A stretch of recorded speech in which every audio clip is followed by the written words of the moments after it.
communication which we do as a part of our job or our office. So there are two types of communication: general communication, which is for daily activities, for daily purposes, and professional communication, which is only a part of the job or office. Okay. So today we will start with the we'll just continue with the unit 1 and the next topic about meaning and importance of communication. But first of all, it is necessary to understand that how this process of communication works. So we would see today that how this process of communication actually works. So I'm presenting my screen and you can see that there is a diagram over here.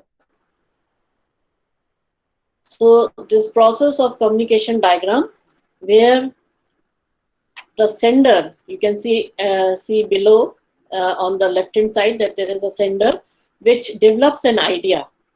So this sender is a person who is sending the message, and that message would be the thing which is developed in the mind of the sender. So you have got an idea. If you are a sender, you have got an idea in your mind, or thoughts, or some kind of expression in your mind which you want to share it to the other person.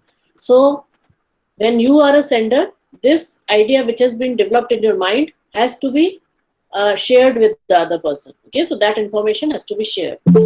Now, what do you do? So when we want to share some information with the other person, the first important thing for communication is language. Okay, so either I have already told you that there are 3 types of languages, or you can do it by oral language, written language, or non-verbal language. So if you are having an oral language, then there should be some kind of a language or a script or some knowledge of that language which you want to inform it to the other. So that language has to be encoded. If it is in English, then some script is there like letters A, B, C, D. So you have to encode your information in those letters, and you have to make a sentence to inform, and then you can do it orally. Similarly, in written languages also, you have to encode the language which you want to speak in, and that script would be shared. Similarly, if you go for technical language, like if you are having a digital communication, then again the information which you want to share has to be digitally encoded into some kind of a language so that it can be shared with the other person. So it could be computer language, it could be some kind of coding which is similar for the audience and for you. That means for the sender and for the receiver, that language has to be common, so that when you are encoding it and sending it to the other person is able to read it. So this encoding of message is necessary for any kind of language, whether it is English, Hindi, or any other language, or even if it is digitally conveyed to if it is technologically conveyed to the other person. So then also you have to encode that technical or digital language, and it has to be sent to the sender so that the process can be completed. So you are a sender, you have developed an idea, then you have encoded the message. That message is being transmitted. Now you need some kind of a channel to transmit that message. As I have told you, that it could be oral or written, or it could be through sound waves, through wires, through wireless, or through other type of things, livecast, telecast, or broadcast, or any other thing, where it has to be transmitted. Okay, so this encoded message is then transmitted through various channels. The channels could be many. You can just choose which channel you want to transmit through, and then it is being received by the sender. So here on the left hand side, you see the sender has developed an idea and coded it. They have chosen a transmission channel, and that message is being transmitted. And here on the other side, you see that the whole block is with the receiver. So this is the receiver's end. So what does the receiver do? That message which is being transmitted, it is received by the receiver. It is decoded to get understood by what the message is. So then when you have encoded the message, this receiver will try to decode it so that he can understand what is written in the message or what that message means. After decoding the message, he would try to analyze it, try to understand. And if he understands it well, then either it could be in an affirmative way, that means he would say yes, or he would say no. That means either if he grasps and understands that message, the answer would be, it could be rejection or it could be an acceptance. Okay, so now he will try to understand that message and he will try to accept or reject. By using that information which has been accepted, he will give the feedback. So the receiver is now giving the feedback, and that feedback reaches to the sender. So you can see the arrow here that the receiver has sent the feedback, and that feedback again reaches to the sender. So this is the feedback is the response for the sender. तो अगर sender ने कहा कि हमें hello how are you पूछना है, तो उन्होंने ये आइडिया डेवलप किया. उन्होंने कहा hello how are you, it is being encoded, it is being transmitted, receiver receives the message, tries to understand, and if everything goes well, he accepts the message and he gives the feedback. And what will be the feedback? Hello, I'm fine. Okay, so this is the feedback which sender is getting. Then the sender will develop another idea. How is the day today? अगर उन्होंने ये question पूछा तो फिर receiver के पास किया, receiver ने फिर फीडबैक दिया, the day is going on fine. So this is what is how the acceptance of the information is being done. Now what if it is rejected? That means if the sender has asked something which the receiver does not want to inform, does not want to relay, does not want to give the feedback on, so he will just reject that message and will not give the feedback. Okay, so this is one thing. Now what if sender says something, encodes and transmits, and the message goes to the receiver, but the receiver's feedback is wrong? That means if a sender says hello how are you, and then the receiver is trying to give the feedback, the sun is very bright today.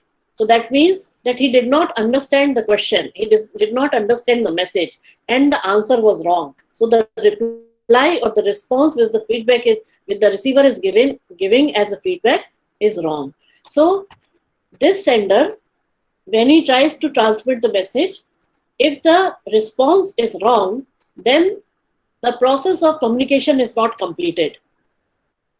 And why it is not completed? Because the message was not understood by the receiver. Why it was not understood?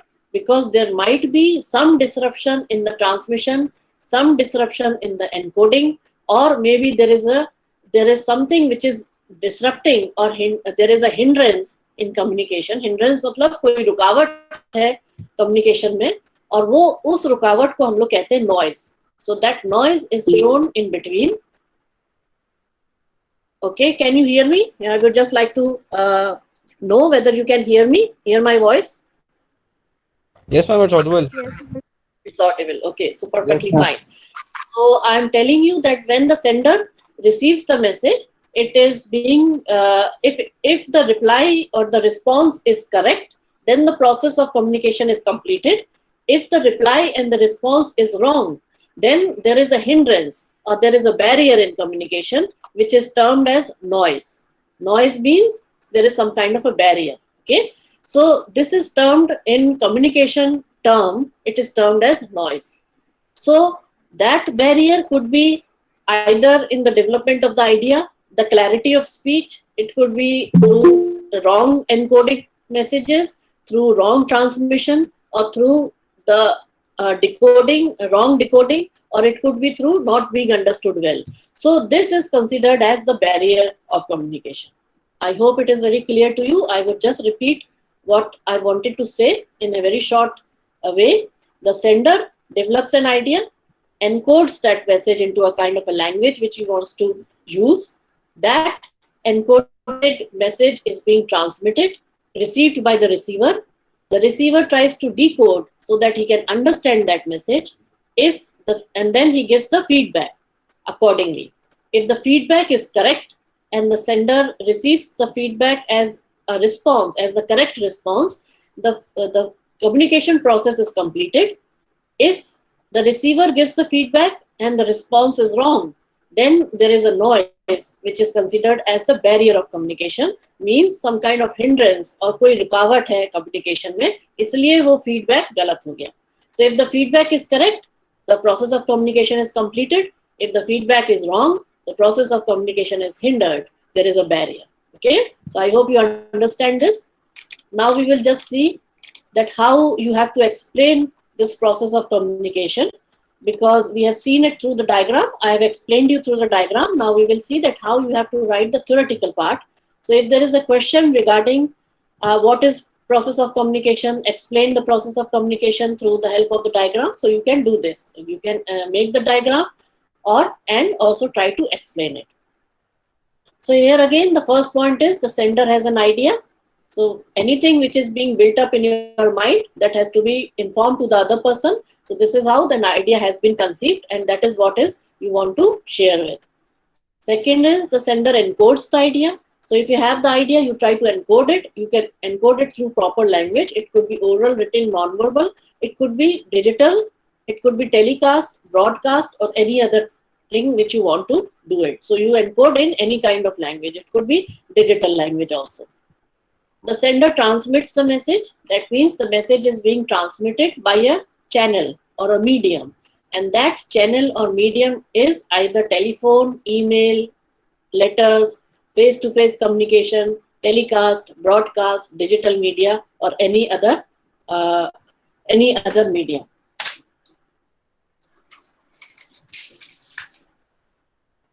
So this is how you have encoded the idea. The sender then transmits the message. So once you have encoded the idea, you have to transmit. Again, you use this transmission medium. Then the receiver receives the message. The receiver reads it because he receives the message, he tries to encode it and he tries to, decode it and try to read it. So the receiver decodes the message and read it. And if he absorbs and understands the message well, the response would be done correctly. So the response would be after you have understood it and you have to reply. So if the response is correct, the feedback is correct. If the response is wrong, the feedback would be wrong. And if the feedback is wrong, then there is a barrier. The communication process is not completed. So that barrier is termed as noise. So what is the definition of noise? It is an unplanned disturbance in the process of communication. It acts as a barrier of communication. So we see here that the feedback enables to evaluate the effectiveness of the message.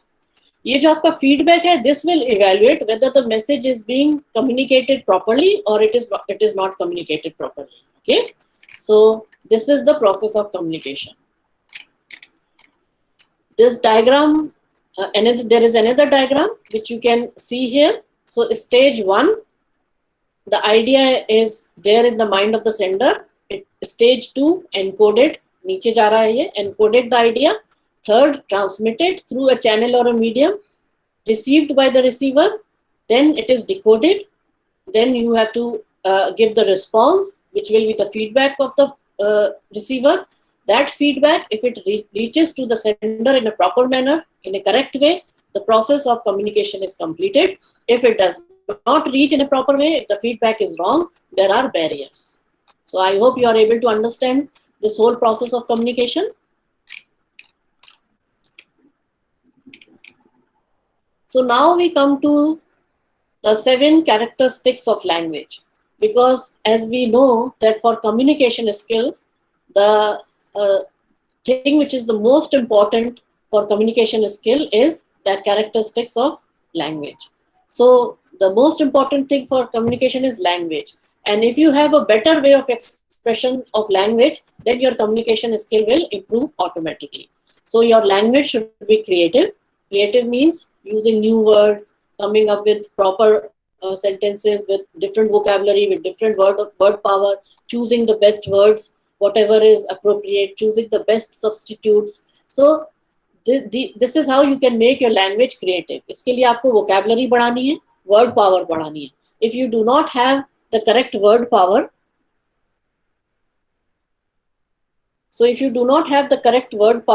then you will not be able to communicate with the other person. Okay, so this is what is the creative language.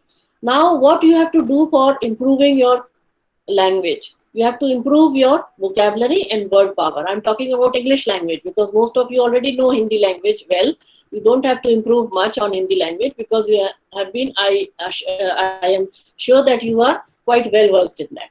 But when it comes to English language, then there would be some kind of hesitation, some kind of not having a good command of English language in some of the people, so it is difficult for you to communicate in English. ऐसा होगा कि आप लोगों का शायद उतनी अच्छी English नहीं हो जिससे कि आप अच्छे से communicate नहीं कर पाते. But you have to practice it more. You have to improve your English language more, because since you have chosen to be a part of a technical education, then English becomes necessary here. Okay, तो यहाँ पर English आपको जरूरी है बोलना, लिखना और उसमें बात करना. तो this is why you have to improve on your English language. Now, how you can do that? So I will just give few tips for you that how you can improve on your English language. First of all, you have to read English a lot. You have to develop a reading habit. You have to develop a lot of reading some kind of novels or magazines or any kind of articles. तो अभी तक अगर आप हिंदी के newspaper magazine पढ़ रहे थे तो आप उसको बंद कर दीजिए, because I think that your Hindi has been improved a lot. So now you start reading English newspapers, English magazines, English novels, और watching English channels. जैसे अभी तक आप लोग अगर हिंदी न्यूज़ चैनल वॉच कर रहे थे जैसे आज तक या और कोई, तो आप इंग्लिश न्यूज़ चैनल्स पर फोकस करने लगिए, जैसे कि BBC और CNN. Now, why only BBC and CNN? I have told you, not other Indian English channels. It is because the English was originated from Britishers. Okay, so the native speakers of English are Britishers. So we have to adopt the correct way of the usage of English. The correct way is not for, you cannot learn good English from Indian speakers. Indian speakers, there are Indian English speakers also. Some of them are very good Indian English speakers. But still, I would always suggest that you try to listen to BBC or CNN news channel so that you get the correct form of English speaking skills. Okay. So, what are the native speakers as? Native speakers means जिनकी mother tongue English है, जैसे कि England में या UK में mother tongue English है. हम लोगों की यहाँ मदर टंग, हम लोग यूपी वालों की हिंदी है. सो nobody can speak better Hindi than us, that what UP and MP people speak. So if you go to south, or if you go to east or west, or if you go to other parts of the country, you will see that they can speak Hindi, but they are not well versed in Hindi language, because that is their second language. Their mother tongue would be Tamil, Telugu, Marathi, or any other language. So Hindi becomes a second language for them. But for UPites and for MP people, Hindi is the primary language. That means it is the mother tongue. So we can speak better Hindi. For us, English is second language. Okay, so that is why it is difficult for us to approach to English language. But for UK people, for the Britishers, English is considered as native language, because English was originated from British. So it is a native language for them. So they speak more nicely, more better than what we speak. So I would not say that Indian English is not that perfect. Indian English is perfect, but it is not that up to the mark as we see the Britishers speaking in English. Now you would say even Americans speak English, even Australians speak English, okay? But they have started the English language speaking little late, because it's just 200 years or 250 years that America has been born, America has been built up. So even before that, Britishers used to speak English, okay? So a lot of people from various European countries, from various South African countries, they went to America and they settled there and they tried to develop that country. So you can see that their native languages were something else. Either it was originated from Europe, so they have European languages, or maybe if they are coming from South Africa, so they have got other languages. Some Indians, some Chinese, and everybody went there in America and they settled there. So they do not have English as a native language. Now it has become a native language, but they have been originated from various cultures. Similarly, since Britishers ruled India, Britishers ruled other parts of the world, so people are speaking English. People have learned English from Britishers and they're speaking English, but they're not considered as the native speakers of English. Okay. Similarly, Australia also speak English, but their English is also considered as adopted from various types of people, because it was considered that Australian island, it was built much later, and people from all over the world went there and settled, and that is how their habitat has been built up, and they have accepted English as the language. But still, the native speakers are Britishers. So we have to see that when we speak English, we have to copy from the correct speakers, and they are from British. I mean, they are the British speakers. So how to make your language creative? We have to listen to BBC and CNN channels so that you can listen to the correct usage of English, and you try to adopt the correct way of speaking English. Okay, the more you will listen English, the more you will be able to form sentences well. So this is how you can make it creative. Recursive matlab you have to have a very definite way of writing English and a definite way of speaking English. Redundant, that the language which you are speaking should not be repetitive. Redundant means repetitions.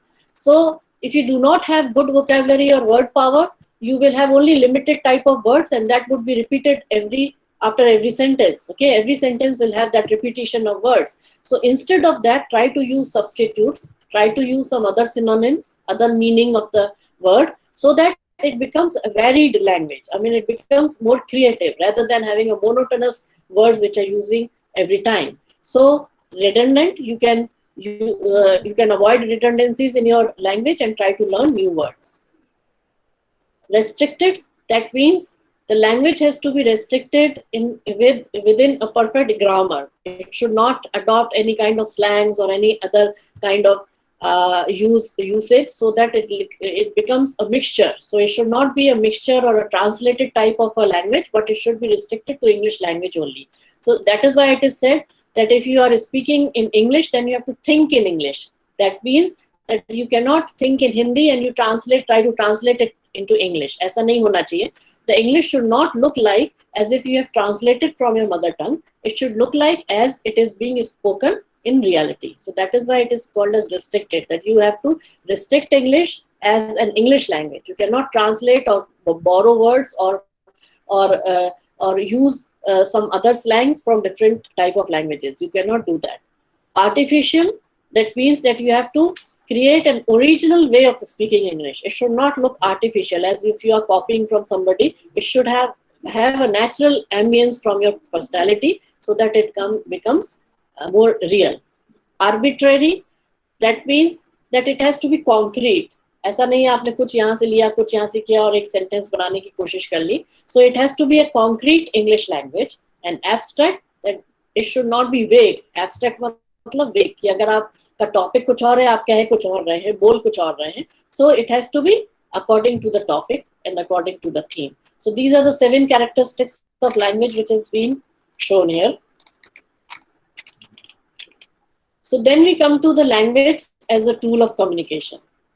So in professional communication or in technical communication, it is necessary that you have to know that what is the tool of communication. Because abhi after 4 years, you would be going to the corporate world and you would be doing some kind of work in either company or any industry or any institute or any kind of organization where you will be dealing with the departments, various types of departments like sales department, production department or other departments. So you will see that you have to use the language according to the technicalities. So how to use that language is what is being described here as a tool of communication.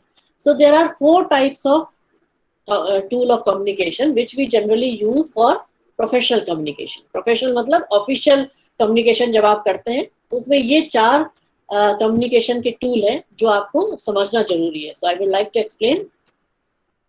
So if you are working in any office or any department, then there is an internal communication.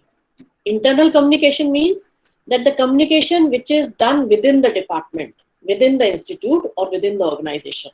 I would explain you that if you are in mechanical department, then anything, any notice, any document, any kind of information which is being circulated within the department. जैसे कि आपके department का कोई function है या आपके department में कुछ कोई extra class है या extra lab ले रहे हैं. So it does not have to do anything with CSE department or with IT department. So it is only restricted to mechanical department. So all the information which is being restricted only within the mechanical department and it is not going outside the department to other departments, then it is known as internal communication. Internal means inside the department.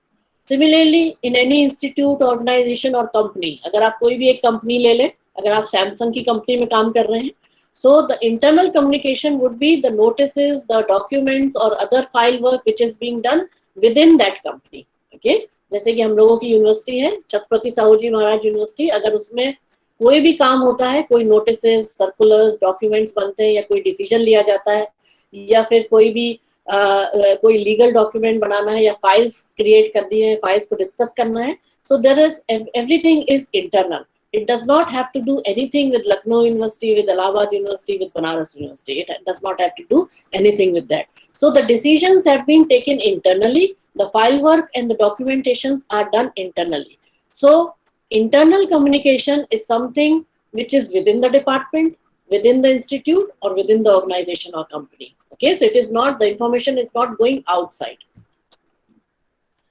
Then there is an external communication where the communication or the information is done with the outside people.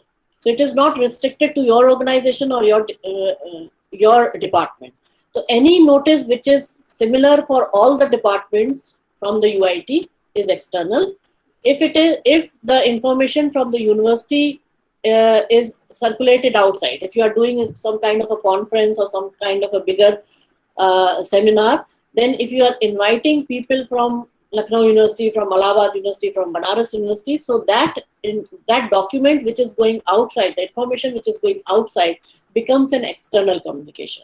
Okay. Similarly, in companies also, if you have a Samsung company, on the other hand, if you have Nokia company, so whatever designs which are being selected and which are being used for Samsung company is internal. But if they want to share some information to Nokia for advanced process or for some advanced features, if they are sharing some information to Nokia, then it becomes an external communication. Okay, so internal communication is within the company. External when the information is going outside the company. Okay, so this is what is internal and external. Then we have two other types of communication: formal and informal. Formal communication is more structured. Now I have told you what structured communication is in the last lecture. Structured means that there is a proper format and a proper layout of any kind of letter or report or any kind of project. There is a formal way of writing that, and that is what is known as structured writing. So here also in formal way, the documents are structured, means they are documented in a more formal way. जिसमें आपका authority signature भी आएगा. You will have seal and stamp of your company or of your organization. The letter would be written on the letterhead. So it becomes a formal communication. Okay. So even if you are writing an email, it has to be formally formulated, or layout of that email should be formal, so that when it is going outside, then it looks like a formal document. So formal communication is more structured. That means there has to be authority signature. There has to be forwarded. It has to be forwarded from various authorities regarding that issue or that subject, and there should be seal and stamp of the office. So it becomes a formal communication, and then it becomes an official document. So formal communication is used for official documents. In informal communication, then it could be casual communication. Casual means very carefree type of communication because it is informal. So you can always go to somebody's office, try to knock the door and try to go inside and ask something. This project mein kya karna hai yaar? How do we have to proceed? So it is an informal way of communication where no written documents or written messages have been exchanged. Similarly, you can just take a phone and call your boss or your employees and try to ask, yaar ye uska kya hua, wo issue chal raha tha, uska kya hua. So this is an informal conversation. Okay. So casual communication comes under informal communication, where there is no documentation, there is no authority signature, there is no forwarding from different people, there is no seal or stamp of any institute or department. So it is an informal communication which is done in a very casual way, and it is unstructured. That means that you can just write in a piece of paper and ask somebody कि अगर आप कोई एक file दे रहे हैं उसके ऊपर आप एक piece of paper पे एक स्टिकर चिपका देते हैं कि please see this file and check the details, the data and information, and please get back to me in few hours. I would like to present it before the committee. तो आपने एक general सा एक message लिख दिया कि dear sir please see this file which I am sending and the attached documents and give me the feedback. So this is an informal communication. तो उसमें कोई सील और सिग्नेचर की जरूरत नहीं है. So we have seen here that there are 4 types of technical communication. Internal communication, which comes within the department, institute, or organization. External, which goes with when the information goes outside the organization or the institute. Formal communication is more structured with authority, signature, seal, stamp, etc. It becomes an official document. It can also be a stamp paper document for legal purposes. So this is all formal communication. Informal, which is done casually through telephone, through face-to-face meeting, and it is an unstructured message which does not need more structure. So this is informal.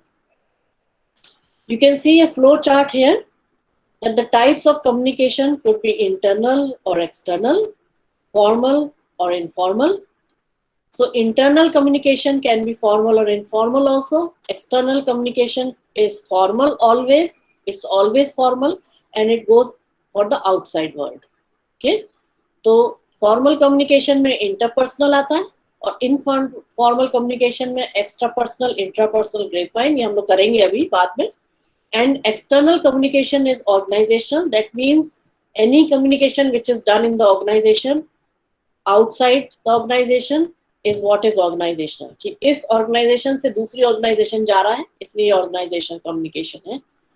And mass communication which goes for the public. Mass communication का क्या मतलब है? When the communication is going to the larger number of people. That means to mass, to a larger crowd. So anything which is being telecasted, broadcasted through television or radio, then it is considered as mass communication because it is being used by the media. So it is mass communication. We would be doing these type of communication later on when we come to the levels. So this is how the flow chart of types of communication can be explained through a flow chart. A quick look here of the chart. So there are 2 columns, internal and external. Then there are 2 rows, formal and informal. So you can see that in formal communication, it is planned. It is through reports, through emails, and it follows the company's chain of command. Chain of command means authority, signature, forwarding from the authority, seal and stamp of the office. So this is internal, and in internal communication, there is less of these things and it is among the insiders. यहाँ पर अगर आप देखें planned communication among insiders. Insiders मतलब people who are working internally. So it can be done through memos. Memos are short report जो हमने आपको बताया कि एक पेज पर आप you can just scribble some of the things and you can send it. So it does not need very structured format. Email से हो सकता है, instant messages से, blog से, conference calls आप कर सकते हैं, and that is how internal communication can be done. External and formal. So formal communication for external is much more official. It is for outsiders. It is done through proper letters, authorities' signature, reports with seal and stamp, speeches, websites, because it is formal, so it has to go to websites which are formal notification for formal notifications, then advertising, etc. Informal, when internal, it is very casual. It is through phone calls, face-to-face, Teams, and then chain of command is not needed. External, it is informal. If it is informal and external, again casual communication with suppliers, customers, investors, outsiders by face-to-face, phone calls or emails. Okay, so this is how you can just go through this once more so you get a proper idea that how formal and internal is, formal and external is, informal and internal is, and informal and external. Again, a good way to explain is through this. that formal and informal का एक comparison यहाँ पर दिखाया गया है कि formal work is done in department or office. It is done during the working time, that is from 8 to 5, which is the working period of official working period. Then it is hierarchical. Hierarchical मतलब chain of command को follow करना, where you have a top boss and then people working under them, then people working under those, and so on. So there is a hierarchy which is being considered, and formal communication should be considered through hierarchy from top to down. That means from top authority to down level of people working there. It is task oriented. So formal communication is always task oriented. One task is given, one project is given, one information is given, and you have to complete that information, data, statistics, or any kind of project which is there, experiments or surveys or any other thing. It is official and obligatory. That means you have to do it. You cannot deny the formal information. आप ये नहीं कह सकते कि आप काम नहीं करेंगे, आपको करना ही है. So it is obligatory. You need lot of preparation for formal communication, because otherwise if you have written any information, then it can be challenged in the court. So you have to make sure that your language is particular when it is formal document. तो formal document की language के लिए आपको बहुत prepare करना पड़ता है, जिससे कि उसके ऊपर कोई RTI ना हो जाए. So written language, direct explanation. आपको mostly written messages के साथ ही formal communication की जाती है. तो एक बार हम और इसको रिपीट कर रहे हैं. We are only focusing on formal communication here. It is done in department and office. It is done in office time. It is hierarchical. It is task oriented, official and obligatory. Preparation, lot of preparation is needed for writing, and then a proper written language is needed. In informal, it can be done anywhere. So informal communication can be done anywhere. Outside, corridors, places where you are resting, or maybe where you are having lunch or dinner. So it could, if at a coffee table. So you can have informal communication anywhere. It is not necessary that you have to sit in conference room and decide. So you can do informal communication anywhere. कोई भी time में आप कर सकते हैं. Coffee break है, after work, after 5 o'clock. So you can always have informal communication after 5 o'clock also. It is horizontal. So informal are generally for same level of people. Same level means where the people are holding the same post. So that is what is horizontal, same post. It is not hierarchical. It is not to the lower people, but it is for the same post. So informal communication is generally done with the same level of people. Non-task oriented. So if you wish, you can go for it. It is all up to your choice. It is private, emotional, immediate and flexible, and the spoken language could be easy and casual. So this is what is informal way of communication is. Okay. So then we see that how this communication can be relayed to various people. That means that information, it should be transferred to the other person, and how you can do it. So there are two types of communication, verbal and non-verbal. Verbal means oral and written. Oral means speaking and listening is important. When you speak, it becomes oral, and when you listen what others are speaking, it is also oral communication. Written, writing and reading. Okay. So writing means that you have to write a message. Non-verbal communication, there are so many things which we would be doing in detail in further classes.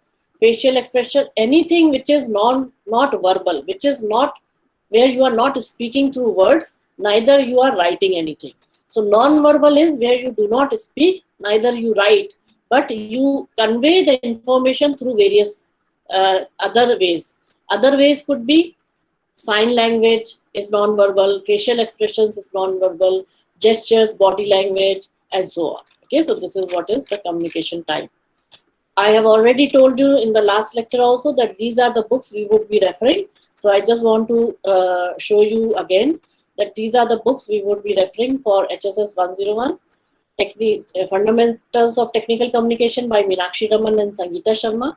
It contains the whole course which you wish to have for HSS 101. Everything is being subscribed here. So you can just go for this book.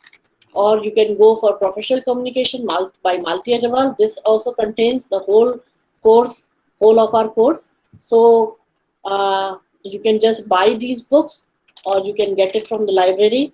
You can get it from your seniors, and this is how you can. It would be easy for you to go through the course.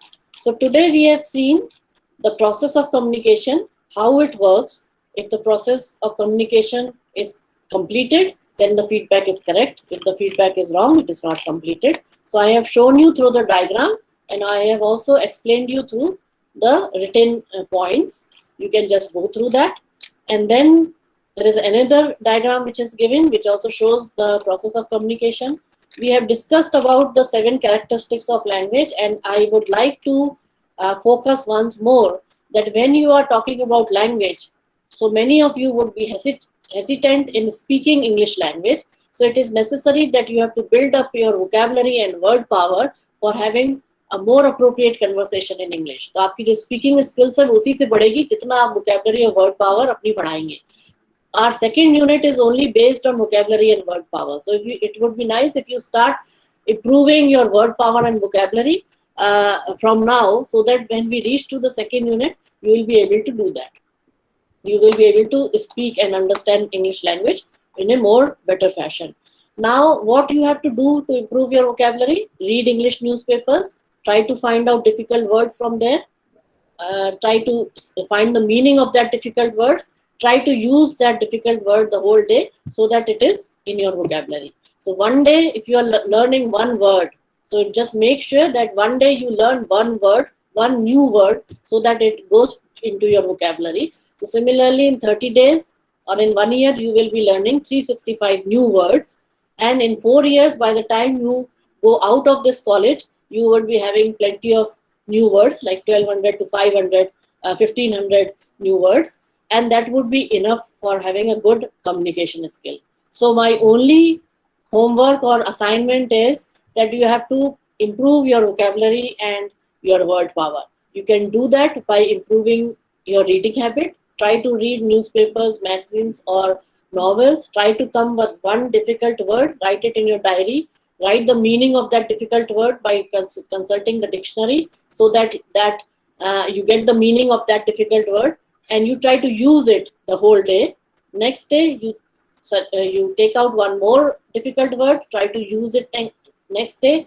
Then third day, you use another word, and this is how you are trying to build up new vocabulary. And each day you are adding up one word into your vocabulary. So by the time you you are finishing this first year, you would be having like 365 new words in your vocabulary, and by the time you finish this college, you would have plenty of new words in your vocabulary. So this is how you can improve on your vocabulary and word power. So this is my advice, that you start doing working on your vocabulary from today by reading a lot of newspapers and magazines and novels, etc. in English. So we have discussed about 7 characteristics. This new method of adopting the new word power, you will see that you are overcoming all these 7 characteristics of language, and your language would be more effective in communication. We have seen language as a tool, where we have discussed internal, external, formal and informal communication in an organization, for professional communication, for official conversations. So in official communication, these are the 4 types of communication which we would be using in further lectures also. So I have told you that how this formal and informal communication can be done, and then we have seen that how non-verbal communication and verbal communication can be done. So if you have any questions regarding our lecture today, you can ask. So you are free to ask any questions if you have, and I would take the attendance and then we'll finish the lecture. So if you have any questions, please ask. You can write it on the chat, or you can open your mic and ask.